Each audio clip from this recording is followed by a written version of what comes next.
Hey guys, just a quick reminder that you can check us out on Reddit r/SplitViewPodcast or on Discord, link is on YouTube, and we're also on Apple Podcast and Spotify and also YouTube. Okay, thanks, bye.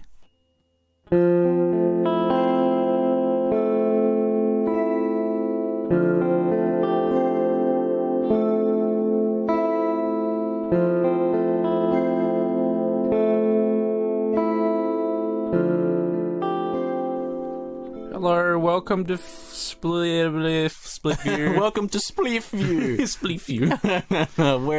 We're getting crazy high. We're smoking bowls on Split View, my man. What are you insinuating? The fact that you just said Split View and that we're high? I thought that was very clear. All the cool kids say spliff. Yeah. Hey, bro, can I buy a big fat spliff? Okay. Dude, How much does a spliff cost? Pass me the boof, dude. Pass me the boof. Yeah, we getting crazy boof spliffing everywhere. Okay. Never have I felt so out of place saying words than this right now. Because we're boomers now. We're at our boomer episode. This is 40. So this is true. We are officially hate our wives. It's me wife bad. Yeah, and we complain about the economy that we ruined and all that sort of stuff. I complain about the economy anyway, mostly because other people ruined it. Yeah. Okay. Dare I say the boomers? Actually, no. Yeah. It's probably the generation before that. It's probably everyone. Everyone fucks. It's terrible. Yeah. Anyway, I'm guessing that your topic today is about the economic crisis going on right now. I'm certain that's what it is. I mean, everything relates to economy in some way. I guess, but that's a boring segue. Jordy, PS5 news. Ha ha ha. Oh, what is it? I don't know about it. Did you hear anything happen? No, I know nothing. Well, first of all, Gabe Newell was on the project, the worst show in history, since he flew to New Zealand like a year ago, and he got trapped in the quarantine in New Zealand. Sorry, when you said he was on the project, I thought you meant working on the PS5, not the shit New Zealand whatever news program, The Project. Yeah, exactly. It's so bad. What the fuck? It's so bad that you confuse it for something else. Yeah, like The Project in New Zealand, or I don't know where it's filmed. There's one in Brisbane, I think, or something, but he appeared on The Project, and they were asking him, like, what's video games? We don't understand video games. What are video games thing? Which do you like, Xbox or PS5? And then he said Xbox, which was kind of shocking. Interesting. That unsettles me, because Gaben famously said that he hated PS3 because of its architecture, like it's hard to develop for, and he's choosing Xbox as like a games developer or games publisher. So to me, that says something. That's like there's something about the PS5 that maybe is not. Maybe there's some sort of radical change that's going to make it hard to develop for. Either that, or he really is just saying like that's what he prefers. Yeah, but everything he says is taken under the like as the guise of Valve's words. I just assume they never work on anything at Valve. They do. They've been. I mean, I know they do, but like I'm so used to just not having a game from them for 10 years and then them releasing a VR game. That's all I've known. Do you know what they worked on instead of making a new Half-Life game? They worked on a voxel game that looks like Minecraft, and they fully finished it. What? And never released it. Why? They made a game that literally is a voxel-based game, like with cubes, a whole city, voice acting and everything. They made it, and they're just like, we're not going to release that. I swear to God, they have too much money. They, Valve are very much perfectionists. If something's not perfect, they won't release it. They'll just can it. Recently, Jeff Keighley, who you might have heard of, he's I haven't. He's been following Valve since like day one. Like as a teenager, he went and interviewed Valve as they were making Half-Life before anyone knew like Valve were going to blow up. And he released like the final hours of Half-Life, like one of the most famous video game documentaries. He's the one that created and runs the Game Awards, like that big show. Oh wow! And he recently released the hours before Half-Life Alyx, like final hours, and he detailed everything that they've been working on. Like Gaben specifically told his employees, "Hey, tell Jeff everything, like literally everything about Half-Life 3, Episode 3, everything." They tried to work on Half-Life 3 and Episode 3 about 4 times.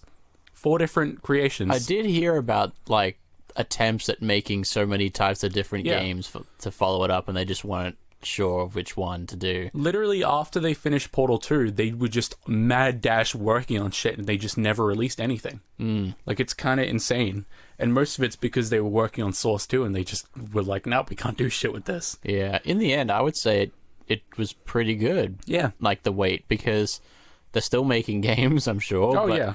And Half-Life Alyx, as we've talked about many moons ago now, is fucking great. So, yeah. I mean, there's no complaints from either of us here, I'm sure. Yeah. I mean, it's the same thing, and I'm pretty sure I mentioned this when we were talking about Half-Life Alyx as what's going on with Cyberpunk, because they keep delaying it, which is fucking great. Do you know what I thought about the other day? Star Citizen. Wow. Do you remember that? Is that still in Kickstarter or whatever? They recently announced a roadmap for their roadmap. Wow. I'm not even kidding you. I'm not even like...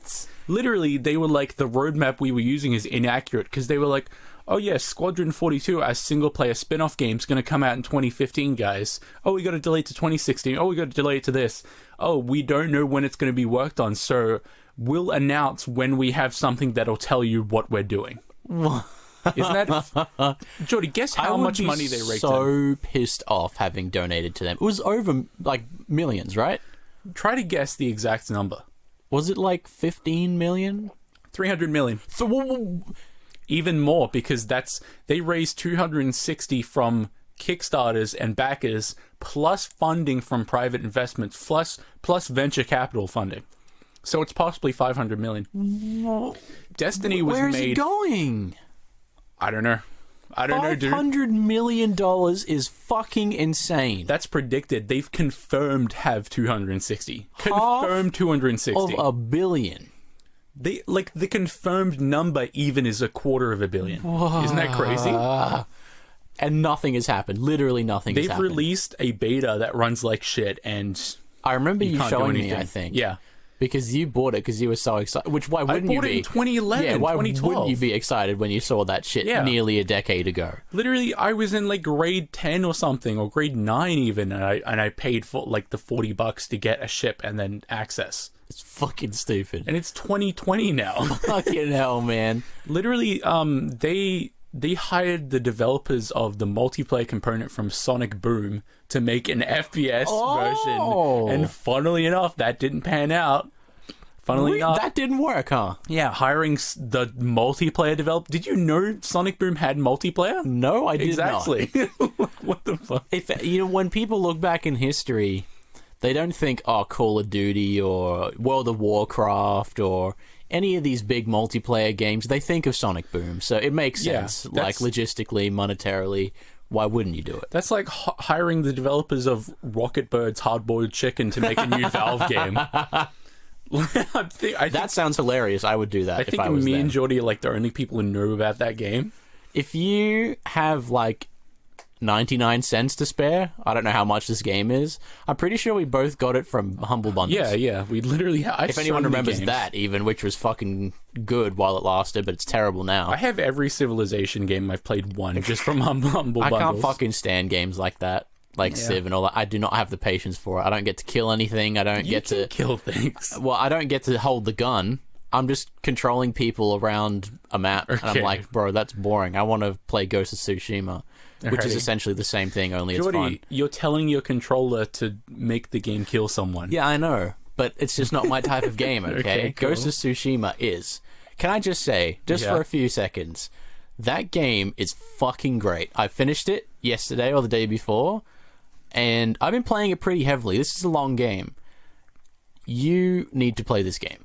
It's fucking fantastic. I haven't seen a single screenshot of gameplay ever. Good. You know what? I'll set my thing as on your PS4 as primary, and you can download it and play it because it's so fucking good. I think you're logged in with one of your accounts because it might even still be. Yeah. Anyway, it's a $100 game, the base game. So if you have Australian at least, and you like fucking RPGs, please do yourself a favor. You're a fan of the Japanese it is feudal so good. Style. It's so good. Okay, so PS5 news, right? Recently there have been leaks of like photos from the supply chain in China. Apparently the side panels are removable. Really? So yeah, the actual PS5 is just like a rectangle, and then the side panels clip on. So I was kind of right in that the disk drive is just a single part change they can clip on the side. Like, apparently, I mean, there's not that many high resolution pictures, but it looks user removable. There's no screws. It's like a little hook. So maybe you can pop out the sides and then pop on like a different colored one, or a special edition consoles can, instead of being console, just be faceplates, like how the Xbox 360 was. Interesting. I don't think I would take it off. I think it looks cool, but it's. Well, I don't think you can use it with it off. Like, it won't stand up properly. But that's true. Yeah, good point. I suppose it's if you want to. Well, that they did say, of course, that you could use it both sides. So maybe I mean, there is a flat edge. I noticed. There's no flat edge. There's not. The base is actually curved. Oh, well, that must be works, it then. Yeah, that would make sense, because if they were both curved, that'd be a bit difficult. It's kind of cool because people are like, oh, I want a black PS5, and I guess you could probably buy black faceplates on launch or something. True, that's actually a niche little market of people making cool side panels. Exactly, for that. yeah, like companies like Redbubble, or I guess Redbubble, they would probably do it. Oh, they'd for sure do it. Yeah, and I meant to say D-Brand, but Redbubble works too. I was thinking D-Brand, they will do it. They'll do it. If it's a thing, for sure they'll do it. That'd be awesome if Redbubble could just make like an entire faceplate, just like, hydro dipped or like printed on. That'd be pretty sweet. Or if they have like a template thing that you can use. Because I could come up with some cool shit. That sounds pretty cool, actually. Also, this is weird news, but Sony is predicting a 5-year lifespan for their console. What are your reactions to that? Well, how long did the PS4 last? Well, longer than that, it about seems. 8 years, but 5 years is fine, because in 5 years, technology is going to advance, and the PS5 is going to be I was just curious how... what's going to happen is it's going to end up being like phones, I'd say. Because once they get to a certain point where we can get the equivalent of extremely good graphics cards compact enough to fit into consoles, it's just going to happen more and more each year. Yeah. And they're not going to want to run what is essentially outdated technology after a year. It's already outdated. 5 years, right exactly. Now. Like, so that's what, like, obviously there's rumors of a PS5 Pro, so maybe they mean that PS5 is 5 years, and edition PS5 Pro comes out after that 5 years. Like, is that how long it took the first one to come out? About that, right? Yeah. It's about like, I'd say like 5-6 years, about that. So makes sense. People are like, what, 5 years? That's hardly nothing. And I'm like, what? I mean, okay, yeah, cool. You'll make the money back in 5 years to get another one. Don't worry about that. 5 years is a long time. It's a fucking long ass time. Yeah. So I wouldn't worry, unless we all die from Corona, of course. And that doesn't mean you have to instantly throw out your console after 5 years. Still keep it, please. Yeah. Don't get rid of it, because there will come a day, where you want to play that game on the ancient PS4 down the track, I'm going to want to play Ghost of Tsushima again. It might release on PS5. I am seriously hoping it does, because it's the same thing that, Cyberpunk is doing, where it's going to release on the PS4 in September. I think it's coming out, so kind of soon now. Yeah. Assuming they don't delay it again. And probably November. When it comes out, when PS5 comes out, you get a free code, and then you can download it again on the PS5, which is really cool, by the way. Do you remember when we talked about Halo last week, and how like people hating like it looked bad and all that? People are like, oh, it's a couple months old build, from like when they were getting it working and all that. Do you remember that? Yeah. So Microsoft, they came in and are like, no, that's not true. It's not a couple months old. It's a couple of weeks old, excuse me. It's like, that's not better. That's worse. Fucking hell. How did they think that was worse? Didn't I say they are trying to shoot themselves in the foot last week? I don't understand. I said to you that they are doing this on purpose. I'm convinced. How in your fucking mind do you think that's a good response? Oh, it's not a couple months old. It's a couple weeks old, actually. Isn't fucking a good idea. It's a terrible idea. What are they doing? I don't get it. It's really weird. It's not my job to get it. It's my job to sit here and make fun of it. Yeah. With my friend Tom. One positive is that Halo Infinite multiplayer could be free to play. So that's cool. You have to buy the game. Maybe not. Maybe. I mean, they're speculating that the multiplayer component, it's like COD, it's a separate executable, and you can just buy that or download that. That's kind of cool, I guess. A silver lining to a turd. That means you don't need gold or Game Pass, because they're phasing out gold now. I'm guessing it's that. Yeah, okay. That would make more sense. That's just how every other console works. Exactly. But, I was going to say, that's just a regular ass thing, so... That's just not being a money-grubbing asshole. Do you think PC would be popular at all if you had to do a different type of service? Absolutely, because PC is unrivaled in its like expandability and like you kind of modded Minecraft on PC. You can't have game mods on console. I answered my own question by the way, because you have to pay for fucking internet. Yeah, so exactly. At least you don't have to pay for internet and then pay to use that internet. Yeah, I don't know how that fucking. Okay, I'm not going into that. Jordy, are food fights real? I've never experienced a food fight. I don't think anyone has ever experienced a food fight. What would that be? What is that like? Do you know what I mean? You grow up with the concept of a food fight being a thing that happens. It is a word. I'm sure it is a word that is in the dictionary. What is a food fight, Jordy? Have you got the definition there? No, but I want because this is a weird enigma to me because I've never witnessed one. I've never heard of one happening. I only see this in like cartoons and movies. The propulsion of food-related items at Mr. someone Science else. Man. Let me look up the Harvard dictionary term for it. Fine. All right.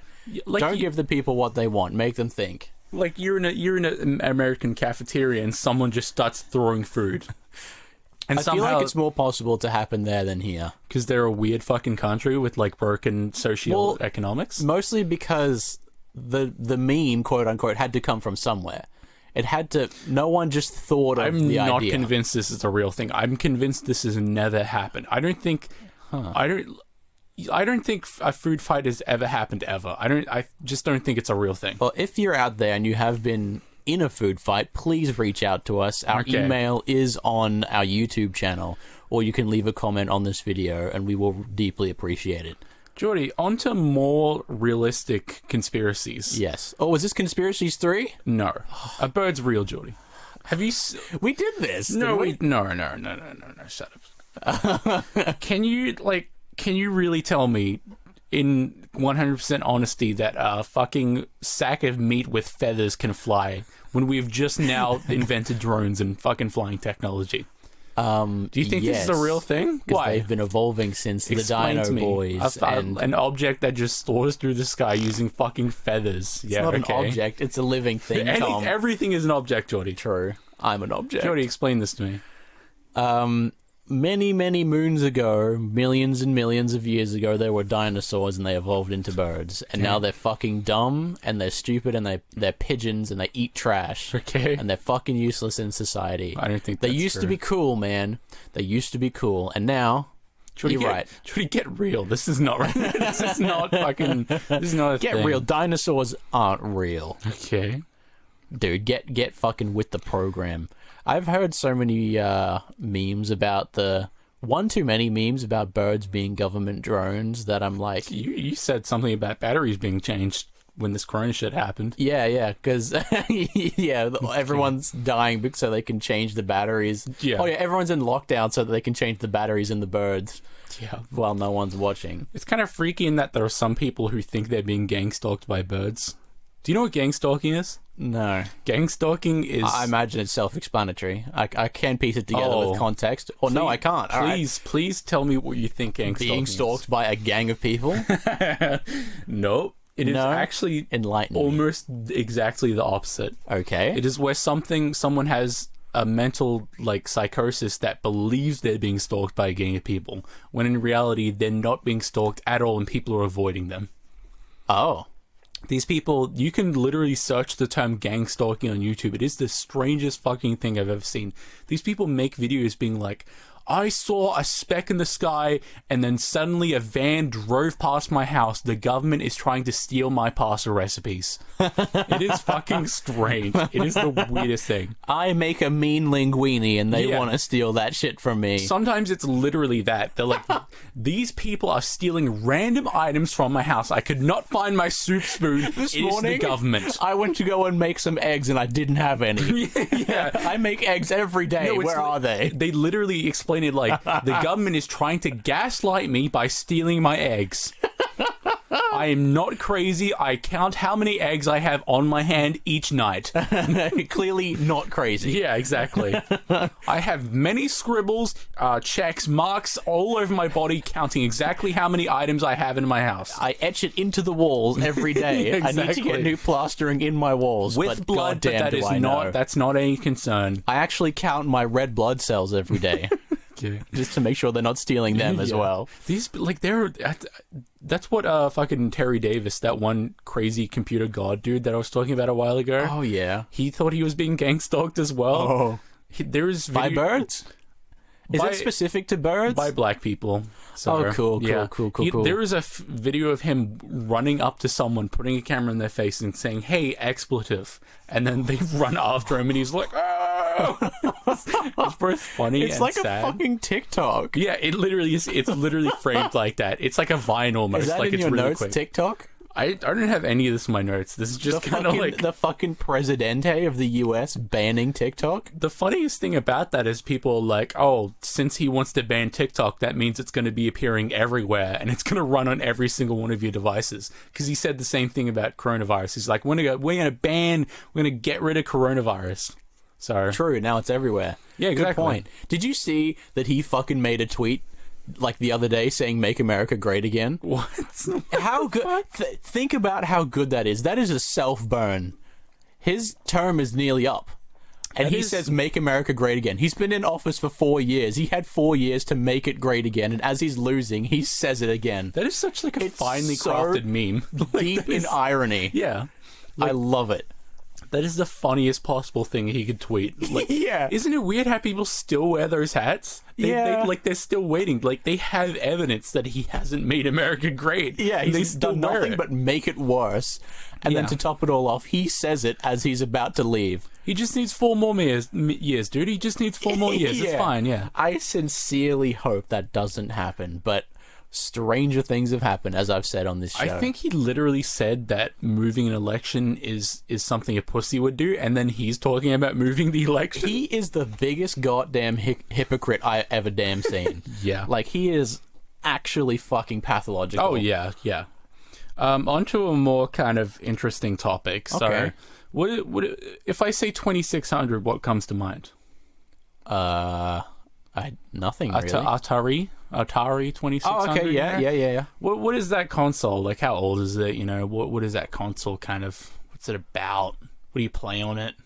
Like Pong, you know? Yeah, Breakout. That's about the only game that I could think of as Pong. Yeah, like it's a really fucking primitive console. Yeah, not PS5. Yeah, exactly. Like by any means. White squares that move around slowly with a little joystick controller. So recently, some computer archaeologists have been kind of like investigating old Atari ROMs, just kind of see what developers did back then, like code-wise, any like workarounds they have, and they came across one called Entombed.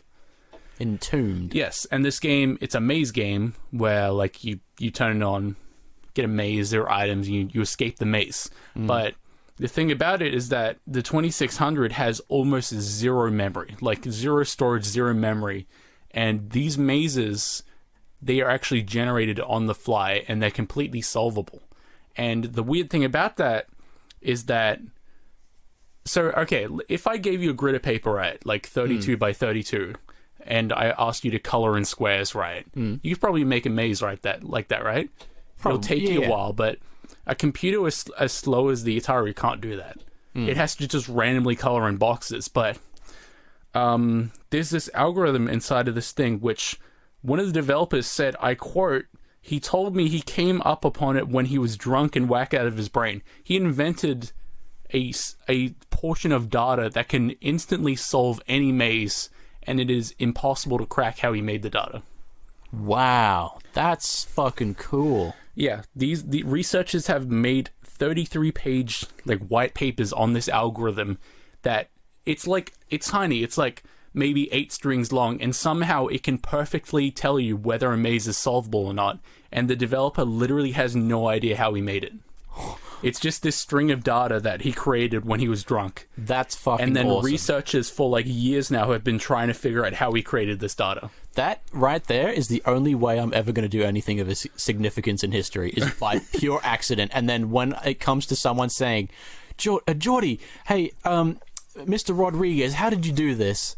I'll be like, I don't know, man. I was pretty cooked on that spleef. You know, that's what we call a throwback in comedy. Yep.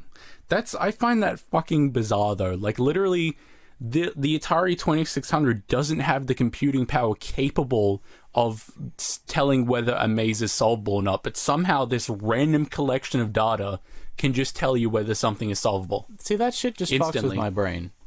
Because, like... fucks with everyone's brain. Like, how does this happen? This is when I start to really think in the same realm as Carl Pilkington about, like, aliens must have just given him that shit, because how else do you come up with it? He literally doesn't know where it came from. The dude who he's unnamed, by the way, adding to the suspicion. Oh my gosh. Literally, we know the names of the developers, but not the programmer that created the algorithm.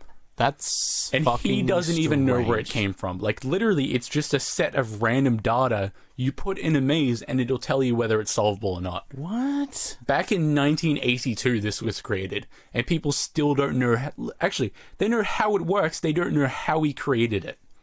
Literally, this 33-page white paper tells you how it works in detail, but provides no solution or explanation to how the data was created in the first place. That's worse. That's worse. You know how it works, but you don't know how it was created, so you can't create it again. It's like if someone just barged into this room and dropped the fucking, like, blueprints to make an actual just spaceship that runs on nothing and then left. It's quite literally like that. It literally is. This is the type of thing where you could get monkeys to type this on a typewriter, and eventually you would come up with this with no explanation of how it was created. Wow. I don't even know what to say to that. How am I supposed to grasp this? This is from 1982. Wow.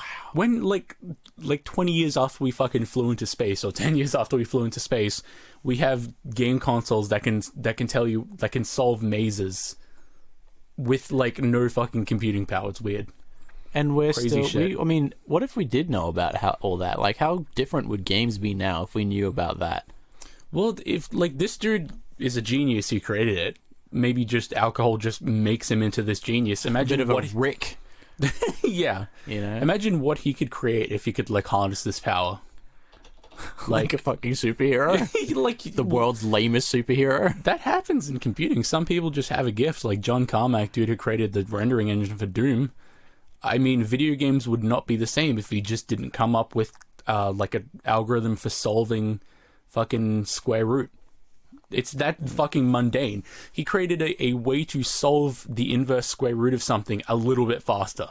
And now we have a huge fucking industry of video games. Wow. Isn't that weird? See, butterfly effect shit like that is just wacky to me. Like, one thing could have changed back then, and a million things could be different right now. Which is why it kind of surprises me. Just, like, every now and then I'll just think about the specifics that just led to me sitting in this chair. Okay. The amount of shit that had to happen the way it did for me to sit in this chair talking to you right now. I was thinking about that the other day. I was like, if I wasn't bored one day and I was like, hey, I'll hit up Jordy since I haven't talked to him in like 3 years, like, we would not be fucking sitting here. Yeah. Literally, I just decided, I was like, hey, I owe Jordy some money. Let me see if he wants some. He didn't even owe me any money, which is the funny thing. I had a extreme amount of money for how old I was at that time. I started working when I was a young boy, and so when I'm in high school, right? That was when I bought it, I'm sure, or at least maybe fresh out of high school or something. And I was making like $500 a week or something, which is nuts when you get that's pretty used to 10 for pocket money or something. So I was just buying whatever the fuck I want. Have I talked about how nuts my room was? Do you remember that? Did you ever see that? Yeah, I think so. My room was a absolute fire hazard. And if an electrician walked into my room when I was like 16, 17, they would literally call the police on me. I had an entire surround sound system in my tiny little room, a like 60-inch TV mounted on the wall, an insane PC, like PS4, everything. Power supply exploded for no reason in that as well. I had I'm not joking, I had about 8 chained. I had LEDs all under my bed and everything. It was fucking hot in that room, I'll tell you what. My garage is kind of like that now. I just have literally a stack of enterprise server equipment that runs fucking hot and then uses a fuckload of power. So. Yeah, it was, but I mean, goddamn did I feel cool having all that shit. Okay. So I would just buy him games. It was literally worthless to me, money. Yeah, I still want to return it. So, you know. Okay, so I don't know what the fuck else I had to talk about. Oh, I had a weird experience yesterday. I was wearing a mask while I was working, right? And then these two like boomers fuck couples come up, and they're like, "Oh, are the masks mandatory?" Like looking at me, kind of like, "Oh, yeah." You know. I was like, "Oh no, I just I wear them because in the event that I am sick and I don't know about it, I don't want to be the cause of numerous people dying." And they're like, "What about us?" I'm like, "What? Like what?" I just said I can give you a mask if you want. She's like, "Oh no, it's all right." I mean, what about our safety, And these people don't understand how masks actually work. The masks aren't to stop me from getting sick. The masks are to stop me from making you sick. Yeah. So I that's just a weird experience I had. They were like very fucking like accusatory and like snappy at me. I had a kind of strange experience. On Saturday. Actually, now that you mention it, this lady came in to work and she was telling me that she needed wipes. And I was like, okay, fair enough. They're just down the end there. Yeah. And she goes, no, not these ones. And I'm like, okay, do you know which ones they were? We might be out at the moment or something. And she goes, yeah, they were here. And she walks me around the store because it's all different now. We recently renovated our store. And once we finally found where they were supposed to be, I'm like, oh, okay, yeah, this product has been unavailable for yay amount of time. And she goes, yeah, but I need them. And I was like, okay, cool. We don't make them out the back, all right? I can't really help you. And she was like, my dog is 16 and dying, and I need them. And I was like, what does that mean? What for? And I was like, we actually happen to be selling antibacterial wipes just down the end. They're probably higher grade than these ones. He's like, yeah, he only likes these ones. Like, are you feeding them to him, you fucking monster? What does that mean?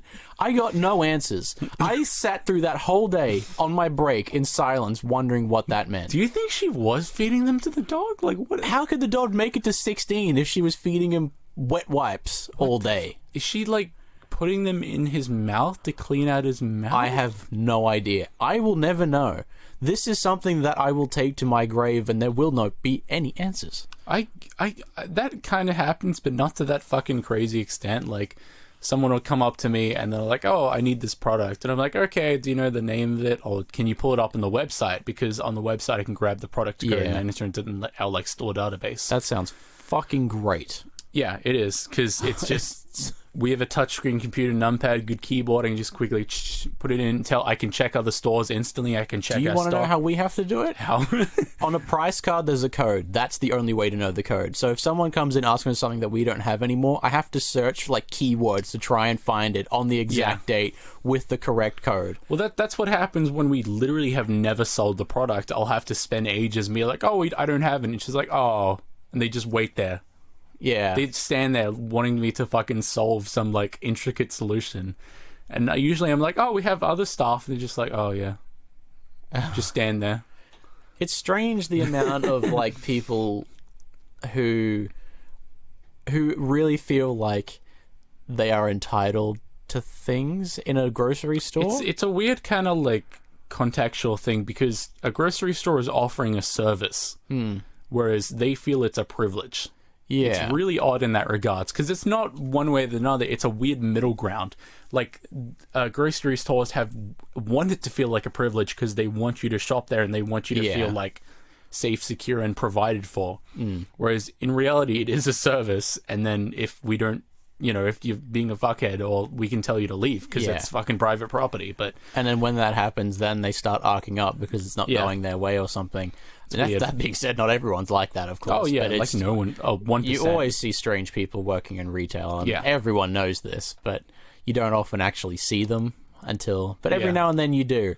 And just the classic thing to know is if you are going to Karen into a store or something like that, or do something weird or annoying, you're not going to be remembered in any way except for that funny bitch who did this. Yeah, exactly. Like, it's just like, hey, you remember no when this amount of impact happened? is going to be left by what you've done. Yeah, literally, like, I don't... Other than being the butt end of a joke. Even central to, like, one point on management, like, as as soon as they click the button telling us not to do that, they don't give a shit anymore. It's just whatever. And then we can just ignore whatever the fucking advice. Yeah, it's so dumb, but people still feel the need to do it ultimately. Yeah. And we are in trying times at the moment because we've just had to... fucking hell. I didn't really want to talk about it. We have had fucking hell, haven't we? But, yeah. But I am going to talk about it. We, here in Queensland, we were doing great. We had like one case or something for the longest time, one or two. See how many cases we have now. And recently, I want to say maybe a week ago or something, 2 girls came from Melbourne. 3 girls and they all look identical. Is that weird? Yeah. I thought it was the same picture. No, I'm pretty sure the 2 girls came and then they spreaded it to the 3rd one. They all look identical. Isn't that weird? Yeah. Have you seen the photos? I've seen them, yeah. It's just, they fraudulently came into Sydney and then to Brisbane. And Melbourne right now is a hotspot for coronavirus. So the fact that they left is selfish on their part and also illegal because it was fraud. But yeah. When they came here, have you seen the list of places they went to? They went to Krispy Kreme down here. They went to like 30 places in 8 days. Yeah. And I was looking at that going, how on this earth I would have to try so hard to go to that many places. It was like they were intentionally trying to spread it. I am convinced they knew they had it and they were trying to spread it. I'm convinced of that. It is weird how many places they visited. Because if you look up, anyone can look up a list of places they've been. It is fucking insane. Like, I am an introvert by all means. I don't go many places. But having a look at that, I asked my mom and, you know, a bunch of other people I know who actually do go out and do things. And they were like, yeah, you do have to really try to do that. And I don't know. It just maybe they were like tourists and they were doing touristy things, but the places they visited there were just random ass restaurants. Yeah, random ass restaurants and a few malls. Yeah. Like, why would you do that when you could go to Movie World or something if you're coming up here? Like they went actual touristy stuff. But near my house, there's like a little gas station kind of thing with a Carl's Jr. or Krispy Kreme. They went there. That's fucking nowhere. That's just... It's like in between 2 shopping malls. They just, like, they literally, one of the cases went down to the fucking Krispy Kreme. Where you shop at Carl's Jr. Yeah, I didn't know literally. That. I wouldn't have gone there they if were I hadn't there. known that. But that's the strangest place to visit. Yeah, that one is fucking strange, actually. Yeah. I thought it was like a Krispy Kreme in one of the malls or something that they were found at. Cool. I wish I had known that. And Logan Tafe, someone was one of the teachers was confirmed to have COVID there as well. Fantastic. We're at now 6 deaths in Queensland, 1,000 fucking confirmed, 1,000 recovered. So is that in Australia or Queensland? Queensland. 1,000 cases in Queensland right now. Yeah, but like 1,085 confirmed, 1,067 recovered. That's a lot more than I thought. Yeah. Cool. So that means that we're likely going to almost definitely see a second wave. So that's fucking dope to know because the last one was so fun for us retail workers. Yeah, that looks like a second wave. Yeah, that's a second wave if I ever damn seen one. Yeah. We have, if you would like to listen to our previous horror stories of this, I think we have a few episodes with Corona in the title or something. Yeah. So you can listen to them. Or you can just listen to the next few. Woolies was just shut down last night as well. Really? Yeah. So if, like, Woolies have said, if there is any case or any contact, they'll shut down for 24 hours. And then fumigate the entire place. That's pretty good to know. Yeah, I imagine we would do the same thing, but it's really selfish on their part. Yeah, and people have been outing their names and shit. Like that's just I don't like that. I'm studying law at the moment. It's no good can come from doing that. Yeah, so I'm not going to do that here. But very selfish on their part. And the fact that they're only being charged $4,000 each. How is it that in it's disgusting to me, but this time where everything is audited and monitored on a computer that you can lie on paperwork and then... That's what I was thinking. Isn't that weird? That's what I was thinking. Like, how does nothing ping when they did that? Nothing at all. Like your passport is linked to a database. Yeah. Your phone location database, like your travel, like that's all monitored. I don't understand how it happened at all. Yeah. And... it didn't even just happen once. They went to Sydney and then Brisbane. It worked twice. How do you do that? Like, how does that... I have no idea. Domestic maybe is a little less secure when it comes to maybe international, they have higher precautions or something. I don't know. Hopefully they changed that now, and they've learnt their lesson, and so have the people who actually did come into Brisbane and Sydney. But ultimately, I don't know, $4,000 fine each for potentially spreading a fatal illness to millions. Yeah. I think they said a couple of the confirmed people in Queensland are refusing to isolate as well. So great. Yeah. Well, cool. There's always going to be people like that. You're never going to be able to avoid it. But I mean, us specifically will not be able to avoid it, considering where we work. Yeah. But, okay. Let's end this one, unless you have more to talk about. Nah, that's pretty much it. By saying, please, just not for your sake, for everyone else's sake, because I feel like, me personally, I don't care if I get it. I only care if I give it to someone else. The way I think about it... I don't want it. We were talking about the butterfly effect, and me making a decision if I get COVID could cause the death of millions, if not billions of people. Yeah. Like, you can literally be, like, in the stalk of the stem of responsibility, you know? Yeah. I mean, considering what we both do, it is very important that we don't get it. Yeah. So it's, you know... Like, this started with one person. Yeah. That's the way to think about that. And it very quickly became a global thing. Yeah. So please take precautions, wear your masks, do this, do that. We both wear them. And trust me, you'll thank us when this dies down, if it dies down, we'll be able to all rejoice outside and do what we want and kiss all of our homies again. You know, we're all missing each other's soft lips, I'm sure. All right, thank you for listening to our 40th episode. Only a few more till we've been doing it for a whole year. How exciting. We will see you later. Hope you enjoyed Flick View. Take it easy. Be safe. Goodbye.